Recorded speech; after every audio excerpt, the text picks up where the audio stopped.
but evil lurks in the hearts of men. The shadow knows.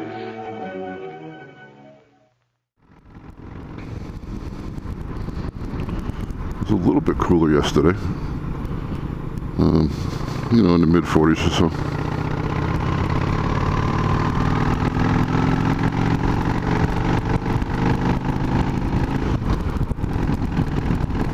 One thing I did notice, and I think, with these gloves, I had my fly gloves on yesterday, but I think with these, I'll notice a little bit quicker is you get to a point where the grips are a little bit too warm at 100%, and I knocked it down to, I think it's 60% is the two settings there yesterday, and I rode all day, and my hands were more than comfortable. Of course, the big test would be to take the bike out in the 30s, low 30s, which I'll do eventually. I mean, it's bound to get cold around here sooner or later. And I guess that would be the best test, but mid-40s is a decent test of these.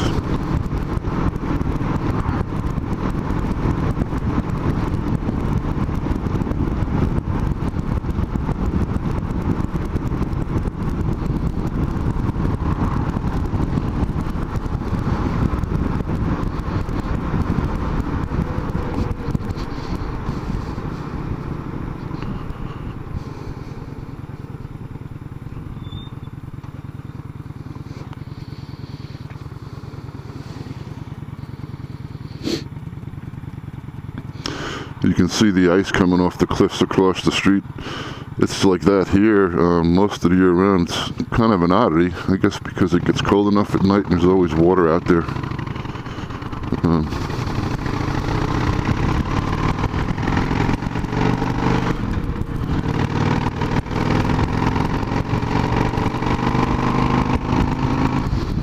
So yeah, that freezes most of the winter.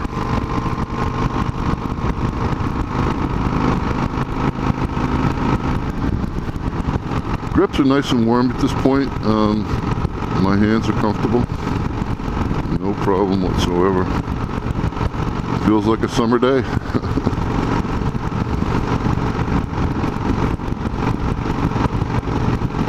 And the goal, obviously, for anybody with heated grips is, to try to extend your riding season a couple weeks or a month, I guess, depending upon where you live. But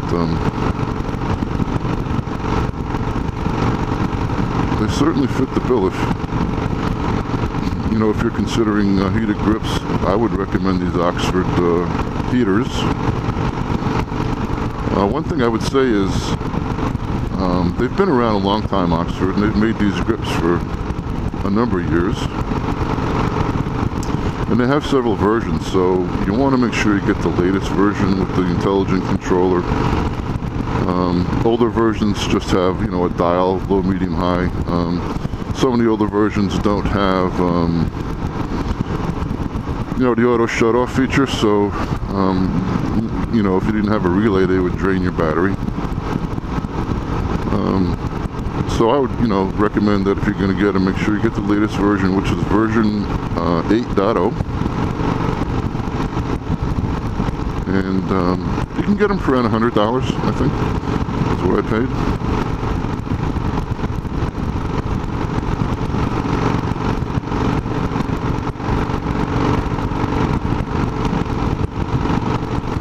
So at this point, I don't know, I've been on the bike 5 or so minutes, a little bit more maybe, and the grips are hot.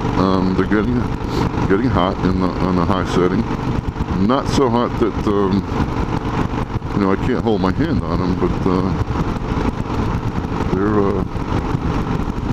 they're hot. I guess the point is they do get hot, so no matter the temperature, they're gonna help for sure.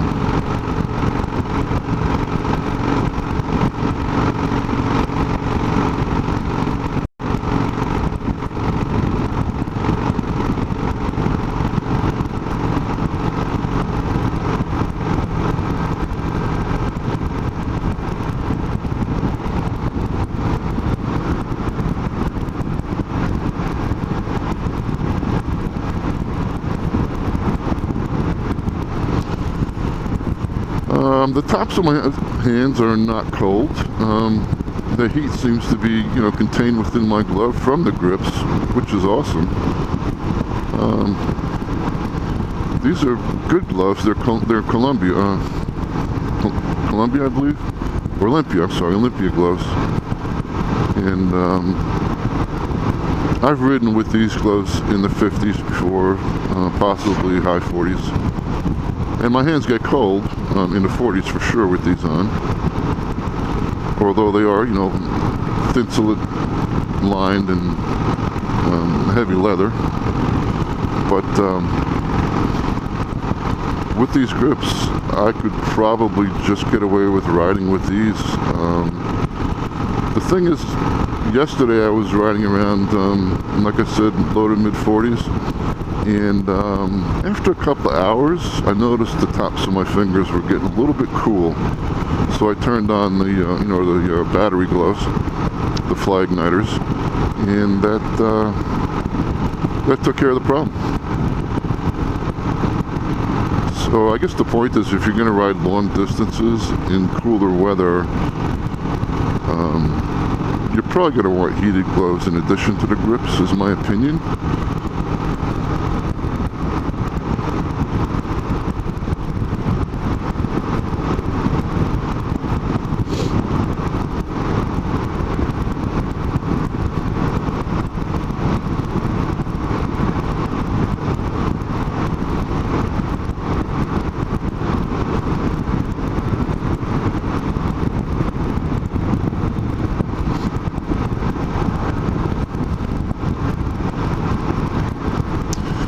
This is Route 55 between my little town called Poquagan and Pauling, New York, which is the next town over. It's a state road, and it's not, as you can see, it's not really busy most of the time. And the last couple of weeks, I've been sticking to the main roads when I go out, mainly because, like I said, even though we've only had a couple of light snows, there is some salt and stand, mainly on the back roads. These main state roads and county roads are virtually clear. There's no salt and stain. It's all been blown off by the trucks and cars. We've had a couple of rainstorms as well, so that's helped to clean them off.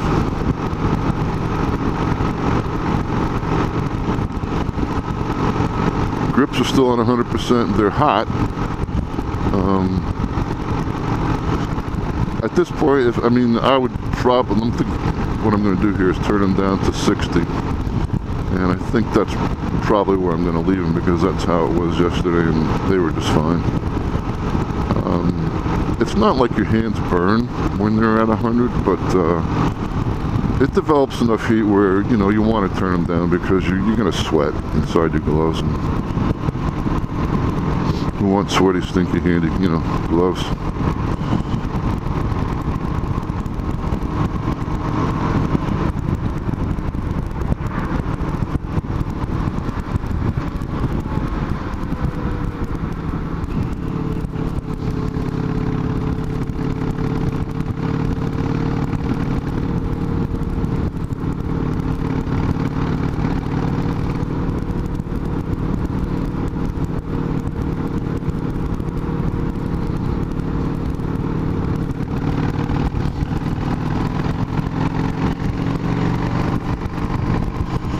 This is kind of a new experience for me, as far as, talking while I'm riding into a microphone with a GoPro. I did plan to do some moto vlogging, because there's really not a lot of cruisers out there, guys on cruisers that vlog. There's maybe one or two that I've seen, and there's always room for some more. And it's interesting to get used to. Of course, I'm not used to talking while I ride, so you kind of have to pay a little bit more attention than you normally would. I caught myself a couple of times yesterday where I should have been paying more attention to what I was doing. And I don't know if you noticed on the way, when I turned onto this road, I actually missed first gear. So I guess that's a good example.